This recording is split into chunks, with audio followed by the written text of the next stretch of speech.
Hello friends, welcome in YouTube channel invest in knowledge. मैं हूं Gurpreet Singh Mangat, UGC NET PTET CTET qualified. Now I am working as an assistant professor in political science. जैसे कि हमारे इस चैनल पर आपके लिए कई वीडियोस एजुकेशनल लेक्चर्स हम अपलोड कर रहे हैं।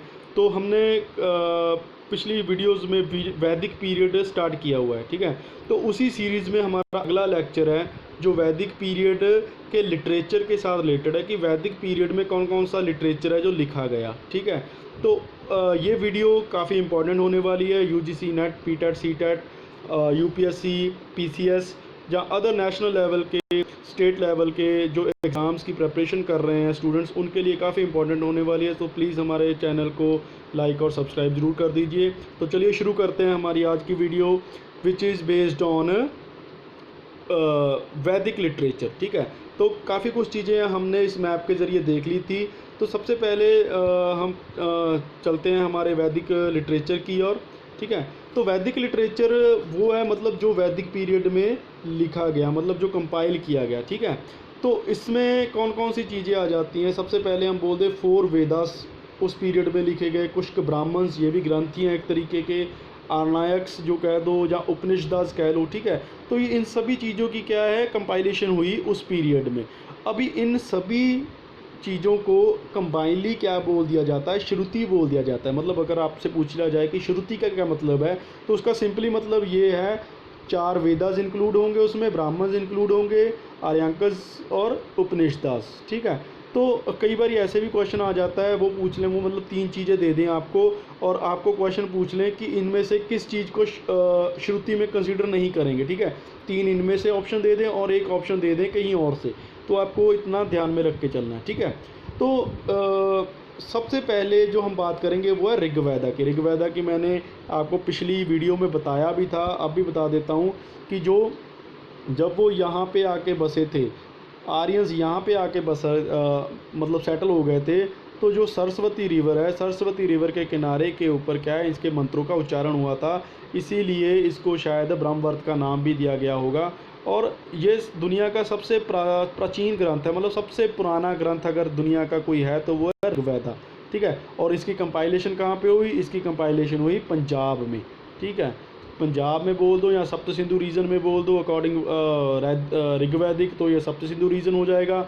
अगर मॉडर्न टाइम की बात कर लो तो ये पंजाब हो जाएगा, ठीक है। तो इसकी पंजाब में हुई और इसकी जो कंपाइलेशन का टाइम पीरियड क्या है, ये देखो 1500 BC से 1000 BC, मतलब जो हमने टाइम पीरियड शुरू में बात की उसी पीरियड में क्या है, इसकी रचना की गई है, ठीक है। तो मतलब सबसे पुराना ग्रंथ और सबसे पहला ग्रंथ यही है और मोस्टली यही मतलब इसीलिए इसको ऋग्वैदिक पीरियड भी बोल दिया जाता है, क्योंकि ऋग्वैदिक की रचना के कारण ही और ऋग्वेद के अकॉर्डिंग ही सिस्टम सारा चल रहा था, मतलब रन कर रहा था, इसलिए इसको ऋग्वैदिक पीरियड भी बोल दिया जाता है, ठीक है।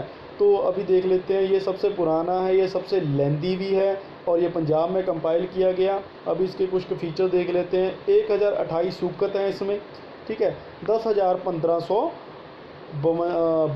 मंत्र हैं इसमें, मतलब जितने भी हमारे वेदास मिले हैं, 4 वेदास हैं, उनमें से सबसे लेंदी कौन सा है, ऋग्वेद है, ठीक है। इसके मंत्र कितने हैं, 10,552, ठीक है। इसमें 10 मंडल्स हैं और जो गायत्री मंत्र की पूजा करते हैं हिंदू लोग, वो भी कहाँ से लिया गया है, वो भी इसी ऋग्वेदा से लिया गया है, ठीक है। अब ये लिखा क्यों गया है, सबसे मोस्ट इंपॉर्टेंट क्वेश्चन पूछ लिया जाता है। In the praise of God, जो देवते हैं, देवताओं की प्रेज करने के लिए इसको लिखा गया है। मतलब इसमें जो कुछ भी ऋग्वेदा में मिलेगा उसमें आपको देवताओं की प्रेज ही मिलेगी और कुछ नहीं मिलेगा, ठीक है।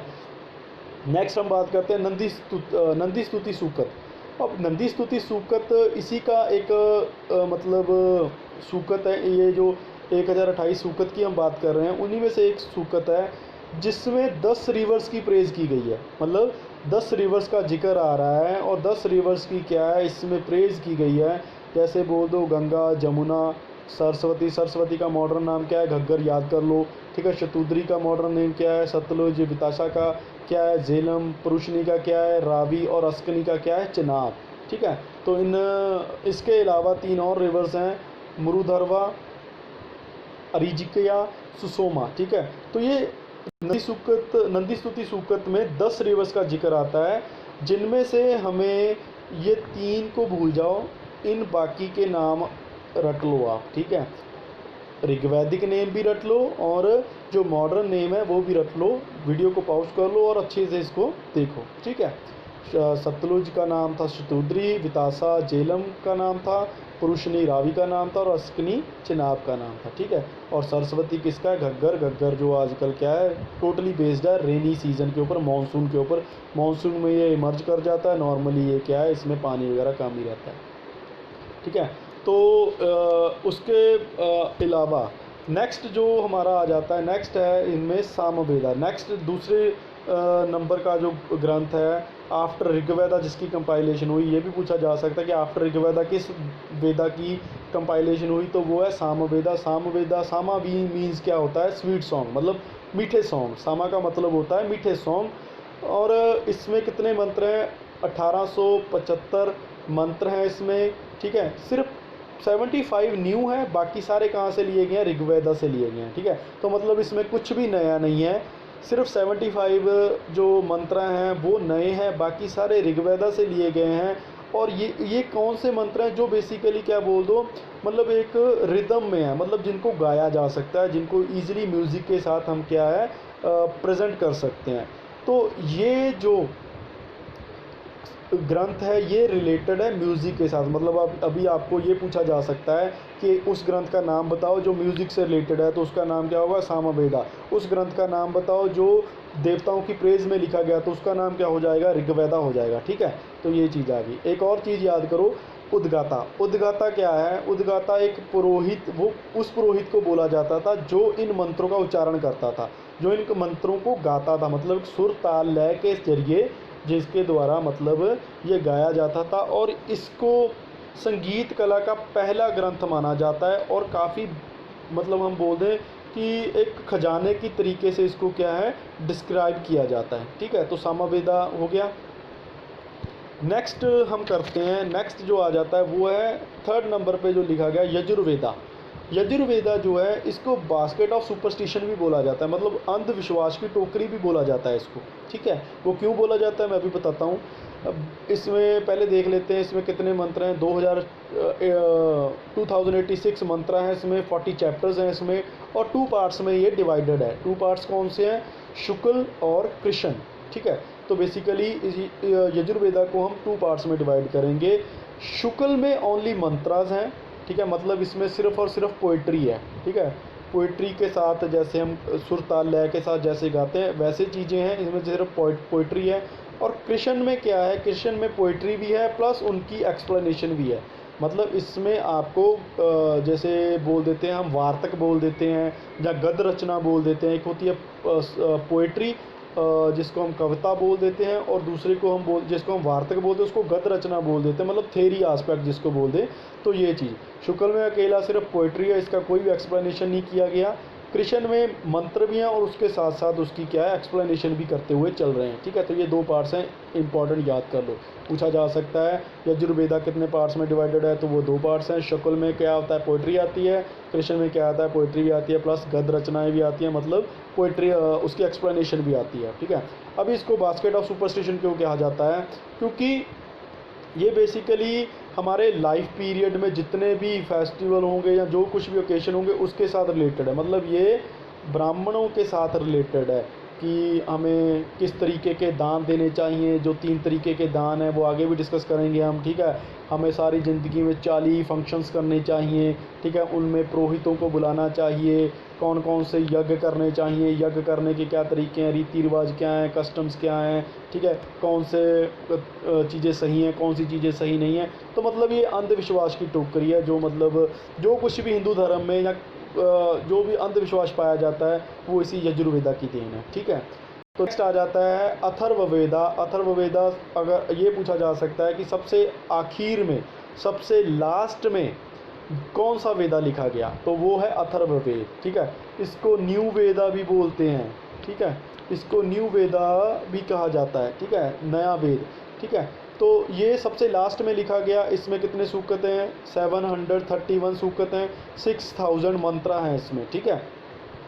और इसको इसका मेनली ये जादू टूने से रिलेटेड है, मतलब ब्लैक मैजिक के साथ रिलेटेड है। अगर आपको पूछा जाए कि अथर्ववेदा किसके साथ रिलेटेड है, तो आपका आंसर होगा ब्लैक मैजिक के साथ, ठीक है। अगर पूछ लेते हैं कि ब्लैक मैजिक का रिलेशन किस ग्रंथ से है, तो देन आपका आंसर क्या हो जाएगा, अथर्ववेदा। सबसे लास्ट ग्रंथ कौन सा है, अथर्ववेदा। सबसे न्यू ग्रंथ कौन सा है, वेदा कौन सा है, तो अथर्ववेदा। ब्रह्मवेद किसको बोला जाता है, तो वो भी किसको बोला जाता है, अथर्ववेदा को ही बोला जाता है, ठीक है। तो ये भी चीज़ें मतलब क्या है आपको ध्यान में रखनी है, मतलब काफ़ी क्वेश्चन इसमें से निकलते हैं। नेक्स्ट जो वहाँ पे रचनाएं हुई या जो कुछ भी कंपाइलेशन हुई उसमें आ जाता है ब्राह्मण्स, ठीक है, सॉरी ब्राह्मण्स। अभी ब्राह्मण्स क्या हैं, ब्राह्मण्स बेसिकली हैं एक्सप्लेनेशन ऑफ वेदास। अभी जो वेद लिख दिए गए हैं ये संस्कृति में थे, संस्कृत लैंग्वेज में थे। संस्कृत लैंग्वेज तो आज भी किसी को समझ में नहीं आती, तो इसलिए क्या है उनकी उस समय भी कितने के लोगों को समझ आती होगी, ठीक है। और नॉर्मली जो संस्कृत थी, संस्कृत को माना जाता था कि ये रॉयल क्लास जो है उन्हीं की लैंग्वेज है, ये मतलब पढ़े लिखे अमीर लोगों की लैंग्वेज है, आम लोग इसको यूज़ नहीं करते थे। और इसीलिए ब्राह्मण्स लिखे गए। ब्राह्मण्स क्यों लिखे गए, इन वेदास की एक्सप्लेनेशन के पॉइंट ऑफ व्यू से, ठीक है। तो कुछ मेन याद कर लो, ऐत्रेय, कौशितकी, गोपनाथ, सतपथ, तैत्रीय, मतलब अभी इनका नाम दे देंगे और पूछेंगे ये किस कैटेगरी, ऋग्वैदिक की किस लिटरेचर की कैटेगरी में आते हैं, तो आपको पता होना चाहिए ये ब्राह्मण्स में आते हैं, ठीक है। तो और इसी के जब अभी इसको हम देखते हैं तो इसमें पोइट्री वगैरह नहीं है, ये सिर्फ एक्सप्लेनेशन है। हमें इसमें से पता लग चलता है कि किस किस तरीके से हमें क्या क्या यज्ञ करने चाहिए, बलि के कैसे बलि देनी चाहिए, ठीक है। राजाओं के बारे में लिखा है, ऑब्वियसली जब ब्राह्मण्स लिखेंगे तो उस समय के राजाओं के बारे में ज़रूर लिखेंगे वो, ठीक है, उनको खुश करने के लिए। तो ऐसा कुछ चीज़ें हमें इनको क्या है समझ आता है, मतलब अगर वेदास को समझना है तो इनको पढ़ना ज़रूरी हो गया। उसके बाद आ जाता है आर्नायक्स, ठीक है। आर्नायक्स जो होते हैं वो भी एक तरीके का क्या ब्राह्मण्स का ही एक अंग है, मतलब उनकी एक ब्रांच कह लो। ये आर्नायक्स का मतलब होता है फॉरेस्ट, जैसे हमने पढ़ा था आर्नाई गॉडेस, हमने इंडस वैली सिविलाइजेशन में एक आर्नाई के बारे में पढ़ा था। उसका क्या मतलब था, उसका मतलब था जंगल की देवी, ठीक है, जंगल की देवी। आर्नाई गॉडेस का क्या मतलब है, जंगल की देवी। तो आर्नाई का क्या मतलब हो गया, फॉरेस्ट। तो बेसिकली ये डायरेक्शन थी साधुज के लिए, जो साधुज अपना घर बार छोड़ के जंगल में रहते थे।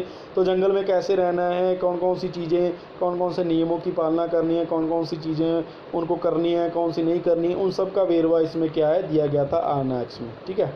उसके बाद आ जाते हैं द उपनिषदास। और उपनिषदास क्या होते हैं, उपनिषदास है मेनली इंडियन फ़िलासफ़ी का सोर्स। फर्स्टली अगर इंडियन फ़िलासफ़ी आपने देखनी है, फ़िलासफ़ी को ही कहीं आपने देखनी है भारत में, तो वो आपको मिलेगी उपनिषदास में, ठीक है। अभी उपनिषदास को क्या बोला जाता है, वेदांत भी बोला जाता है। और टोटल गिनती कितनी है इनकी, 108। ये अक्सर पूछ लिया जाता है टोटल उपनिषदास कितने हैं, 108। और वेदांत किसको बोला जाता है, उपनिषदास को, या उपनिषदास का दूसरा नाम क्या है, वेदांत। तो कहीं भी कन्फ्यूज़न नहीं होना। इंडियन फ़िलासफ़ी क्या होती है, कई फ़िलासफ़र्स आपने पढ़े होंगे, जैसे प्लेटो हो गया, सोक्रेट्स हो गया, जहाँ फिर आपने अरिस्टोटल पढ़ा होगा, नहीं भी पढ़ा होगा तो सुना ज़रूर होगा। तो ये कुछ के फ़िलासफ़र्स होते हैं जो क्या करते हैं, मतलब कुछ के क्वेश्चंस का आंसर ढूंढते हैं। क्वेश्चंस का आंसर कैसे ढूंढते हैं, अपना माइंड अप्लाई करके और अपने रीज़न के साथ, मतलब अपना जो तर्क है उसके अकॉर्डिंग ये कुछ ना कुछ क्वेश्चंस जो होते हैं, जैसे परमात्मा क्या है, गॉड किसको बोलते हैं, ठीक है, आत्मा किसको बोलते हैं, स्पिरिट क्या होती है, ठीक है, और आत्मा और परमात्मा का मिलन कैसे होता है, अगर इस संसार में स्वर्ग है तो वो कैसे है, आफ्टर स्वर्ग कैसा होगा, नर्क कैसा होगा। तो ये कुछ क्वेश्चंस होते हैं, उन क्वेश्चंस का क्या है, ये अपने रीज़न, अपने माइंड को अप्लाई करके क्या है उसके आंसर ढूंढते हैं। तो उपनिषदास भी उसी तरीके के हैं, मतलब आत्मा क्या है, परमात्मा क्या है, मुक्ति कैसे मिलेगी, कैसे कर्म करने चाहिए, कैसे हम इस दुनिया के आने जाने के चक्कर से बच सकते हैं, है ना। ये मतलब मेनली इन चीज़ों के बारे में क्या है ये रिलेटेड था, ठीक है। तो ये कुछ चीज़ें थी उत्तर अपना वैदिक पीरियड के लिटरेचर के बारे में, ठीक है। तो ये था हमारा वीडियो लेक्चर अबाउट वैदिक लिटरेचर। जो जो चीज़ें हमने देखी हैं, आई होप आपको अच्छी तरह से समझ आ गई होंगी। अगर नहीं समझ आई, कोई क्वेरी है, तो देन आप कमेंट बॉक्स में आप अपना क्वेश्चन पूछ सकते हैं। हो सका तो मैं जल्दी से जल्दी उस पर रिस्पॉन्ड करने की कोशिश करूँगा। तो मिलते हैं नेक्स्ट वीडियो में नए टॉपिक के साथ। होपफुली वो आर्यंस की लाइफ के ऊपर होगा, various aspect of their life के बारे में नेक्स्ट लेक्चर होगा हमारा। तो जल्दी से जल्दी आप हमारे लेक्चर्स के साथ जुड़े रहिए, तो और भी लोगों को हमारे लेक्चर चैनल के साथ जोड़िए। और अगर आपको वीडियो अच्छी लग रही है तो अपने दोस्तों के साथ इसको शेयर करिए, ठीक है, और लाइक का बटन दबा दीजिए। और मिलते हैं हम नेक्स्ट वीडियो में नेक्स्ट टॉपिक के साथ। तब तक टेक केयर, बाय बाय, और अपना ख्याल रखिए।